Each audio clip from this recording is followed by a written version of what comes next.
जय श्री कृष्ण एवरीवन। आज के इस वीडियो में हम लोग चाणक्य नीति के बारे में जानेंगे जो हमारे जीवन में अत्यंत उपयोगी सिद्ध होंगी। तो चलिए प्रारंभ करते हैं।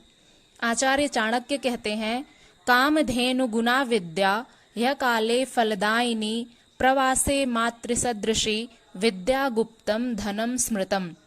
कहने का भाव यह है कि विद्या कामधेनु के समान है जो हमेशा फल देती रहती है। यह प्रवास में माता के समान रक्षा करती है, इसलिए विद्या को छिपा हुआ धन माना जाता है। विद्या जो होती है वो कामधेनु एक गाय होती है जो हर इच्छा को पूर्ण करती है। तो विद्या उस कामधेनु गाय के समान ही है जो आपकी हर एक इच्छा को पूरी करती है। विद्या आपको हमेशा फलदायिनी होती है, आपको वो कोई न कोई फल अवश्य देगी यदि आपके पास विद्या है तो। यह प्रवास में माता के समान रक्षा करती है। प्रवास अर्थात जब हम अपने देश से किसी दूसरे देश में जाते हैं तो वहां पर हमें यह माता के समान हमारी रक्षा करती है। जिस प्रकार से माता अपने बच्चों की रक्षा करती हैं, उसी प्रकार से विद्या, यदि आपके पास विद्या है तो आप किसी दूसरे देश में जाकर के भी धनार्जन कर सकते हैं। अपना व्यवसाय, कोई भी व्यापार आप कर सकते हैं। और किसी से भी बात व्यवहार करना हो तो यदि आपके पास विद्या है, विद्या रूपी छिपा हुआ धन यदि आपके पास है तो उसको कोई नहीं चुरा सकता। इसलिए विद्या को छिपा हुआ धन माना जाता है। आगे चाणक्य कहते हैं, देहाभिमान गलिते ज्ञानेन परमात्मनः यत्र यत्र मनो याति तत्र तत्र समाधयः। जब परमात्मा का ज्ञान प्राप्त होता है तब शरीर का अभिमान लुप्त हो जाता है। दोस्तों, जब हमें परमात्मा का ज्ञान प्राप्त होता है, जब हम ईश्वर को जानने लगते हैं तो हमारे शरीर का जो अभिमान है, हम जिस अभिमान में जी रहे होते हैं, जैसा कि मनुष्य का स्वभाव होता है कि वह जब मनुष्य योनि में जन्म लेता है तो वह परमात्मा को ही भूल जाता है। इसलिए उसे अपने शरीर का, अपने धन वैभव का, अपने साम्राज्य का अभिमान हो जाता है और वह परमात्मा को भूल जाता है। लेकिन धीरे धीरे जब हमें परमात्मा का ज्ञान प्राप्त होता है तब यह अभिमान लुप्त हो जाता है। उस स्थिति में मन जहां भी जाता है वहीं समाधि लग जाती है। हमारा मन जब परमात्मा के बारे में जानता है, परमात्मा का ज्ञान प्राप्त करता है, तो उस स्थिति में हमारा मन जहां कहीं भी जाता है वहीं हमारी समाधि या ध्यान लग जाती है। आगे वे कहते हैं, ईप्सितम मनसः सर्वम कस्य संपद्यते सुखम दैवात्यत्तम यतः सर्वम तस्मात् संतोषमाश्रयेत। अर्थात मन की जो भी इच्छाएं पूरी होती हैं वे किसे प्राप्त होती हैं, यह सब कुछ भाग्य पर निर्भर करता है, इसलिए संतोष करना चाहिए।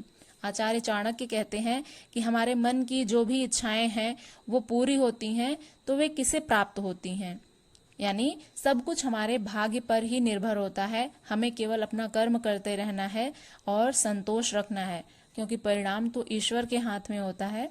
इसलिए हमें अपना कर्म करते रहना चाहिए, परिणाम की चिंता नहीं करनी चाहिए। आगे, यथा धेनु सहस्त्रेषु वत्सो गच्छति मातरम तथा यच्च कृतं कर्म कर्तारमनुगच्छति। अर्थात जिस प्रकार हजारों गायों में भी बछड़ा अपनी माँ की ओर ही जाता है, उसी प्रकार किया गया कर्म अपने करने वाले के पीछे पीछे जाता है। जैसा कि अभी हमने एक श्लोक में पढ़ा कि हमें अपना कर्म करते रहना चाहिए, परिणाम की चिंता नहीं करनी चाहिए, क्योंकि परिणाम तो ईश्वर के ऊपर है और ईश्वर हमें अपने कर्मों का ही परिणाम देते हैं। तो यहाँ पर कहते हैं कि जैसे हजारों गायों का झुंड होता है, जब गायें चरने जाती हैं तो वहां पर अनेक गायें रहती हैं, वहां पर जो बछड़ा होता है वो अपनी माँ को ढूंढ लेता है उन हजार गायों के बीच में और अपनी माँ की ओर ही जाता है। उसी प्रकार से हमारे द्वारा किया गया कर्म हमारे फल को लेकर के हमारे पीछे पीछे आता है। कहने का भाव यह है कि जो व्यक्ति जो कोई भी कर्म करता है उसका परिणाम उसे अवश्य मिलता है, चाहे वह उससे कितना भी बचने की कोशिश करे। आप यदि अच्छा कर्म करते हैं तो उसका परिणाम अच्छा ही मिलेगा, और यदि आप बुरा कर्म करते हैं तो उसका परिणाम बुरा मिलेगा। तो दोनों ही आपको भुगतने होंगे, इसलिए अच्छे कर्म करने चाहिए। आज के इस वीडियो का आखिरी श्लोक है जिसमें आचार्य चाणक्य बहुत ही सुंदर नीति बताते हैं। यस्मिन् देशे न सम्मानो न वृत्तिर्न च बांधवाः न च विद्यागमोप्यस्यति वासस्तत्र न कारयेत, अर्थात जिस देश में सम्मान नहीं हो, आजीविका ना हो, कोई बंधु ना हो और शिक्षा का साधन ना हो, ऐसे स्थान पर रहने का विचार भी नहीं करना चाहिए। इन 4 जगहों पर कभी नहीं जाना चाहिए जहां पर आपका सम्मान ना हो, जहां पर कोई आजीविका ना हो यानी जीवन यापन करने का कोई स्रोत ना हो, जहां पर कोई बंधु बांधव ना हो और जहां पर न शिक्षा का साधन हो।